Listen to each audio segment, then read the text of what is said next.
Hello, hello, hello. I am making a video in the garden and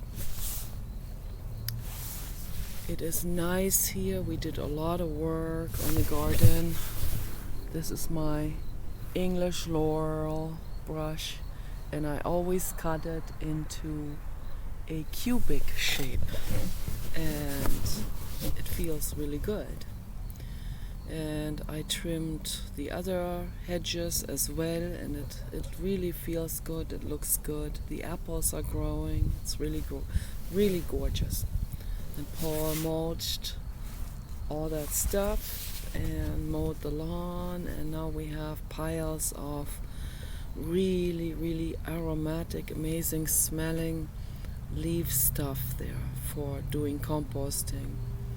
And it's really great. For example, we have a container in the kitchen where I always have like a layer of shredded leaves from outside, and they smell so good. And then we put whatever bio waste from the kitchen put into that, and the leaves actually absorb any kind of negative smell, any kind of rotten smell or something, and the leaves prevent the stuff from caking onto the bottom. So, and then I poured out into the large compost containers outside, and then I put another layer of leaves into it, and that way the house always smells really good. And I also cut a whole lot of dandelion flowers that were growing here on the lawn.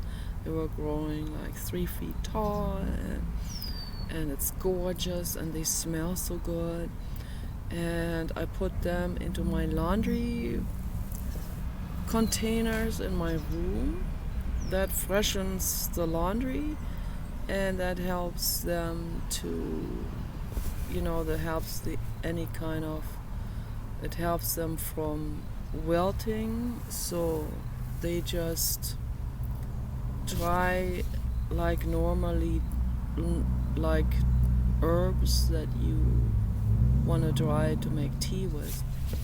And at night, sometimes when I have low blood sugar, I just go into my room and I eat 3 or 4 flowers from the dandelion, and that helps also prevent gas or indigestion, by the way, so that's absolutely fantastic stuff, is that. So one time I remember I had really bad intestinal cramps. That was like 10 years ago or something, and we were on a hiking trail. I didn't know what to do, and I just, because I've read so many of those herb books, I knew that dandelion is really healing for the intestines and for the liver. So I ate 10 of those flowers, and 10 minutes later all of this bloating and the cramps were gone. It's amazing, absolutely amazing stuff. Or for anyone who has stomach pain, you eat 10 of those dandelion flowers or the leaves, and it heals it right up. And I recommend to people to eat them every day. So, and then at night it helps me to calm down my mind. It is a liver detoxifier. It is a blood purifier. It gives you better thoughts. And it stabilizes the blood sugar, which is really amazing. So I eat 3 or 4 of those flowers. I drink some water on top of it. And I go back to bed. And I can fall asleep much faster than before. So I'm also experimenting with all of these things on myself. I'm so happy I figured that out, because that's really a fantastic way of, and such a natural way of handling any kind of those, at night anxiety and night terror and indigestion and whatever people have. So, and by the way, the indigestion is also, that's an interaction with the liver and also with bad thoughts as well. So we can heal all of that. This is absolutely fantastic. I'm absolutely thrilled about all of this. So you can see in that corner over there is that pole that my pole dancer climbs up and down on. But he or she is probably not going to climb on there anymore unless the rat finds her way back to the house. And I hope not, because last night Paul set the cage, the rat cage trap. It's a cage trap. And have a heart live rat trap. Okay, and it works like a charm. So I went to the bathroom at around 3 a.m. I walk by that washroom window where Paul set up the cage, and the rat is in the cage. I was like, my cute little thing, I'm so sorry. I said, I am so sorry. This is so scary. Yes, this is scary business. Okay. But what else can we do, So, and he had eaten the banana that was in there and the bread, and he tipped over the water container that I put in there. And I know now I can't put a flimsy plastic container in there with water. They will tip that over. So I have to put like a heavy-duty ceramic bowl in there, but it has to be, of course, a small bowl, because I don't want that to take up so much space from the rat. The rat already doesn't have very much space in there. I'm making a video. Oh, Paul made watermelon juice. Yay!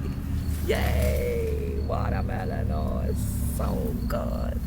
That is so good. Watermelon. Yay! So I'm looking forward to drinking watermelon. So it's kind of chilly today. That's why I'm in my winter outfit.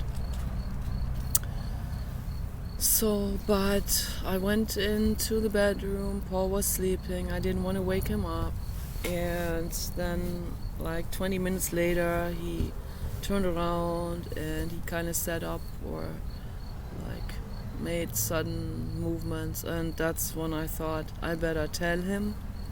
So I told him the rat is in the cage. He got all dressed, brought the rat to the cemetery, let her out there. I think it's a female. She has a big belly. She might be preggo. So, and then she scrambled right into that jungle down there. And there's a creek down there, and she'll find food and make a nest and all of this. That's real good. So that was a happy ending for the pole dancer. I'm so glad. This is so good. This works out so well. So I highly recommend to people to have a heart and get a have a heart live rat trap or mouse trap or whatever. They have different sizes of those trap cages. And that's really good. And I recommend to people not to get a large cage, because then a raccoon might go into it. And I recommend to people to not trap larger animals. Just trap mouses and rats and bring them far away from your house where there's a creek or stream or river. So that's my recommendation. And so what else did I want to say? I want to say get grounded, please. You have to get grounded. After I make this video, I'm going to go into the corner over there and I'm going to lie down. I'm going to take my pillow with me, make it comfortable, and I'm going to lie down there and get grounded for like an hour. So that's very, very helpful for your health. Very important. Okay, you guys take care. Bye-bye.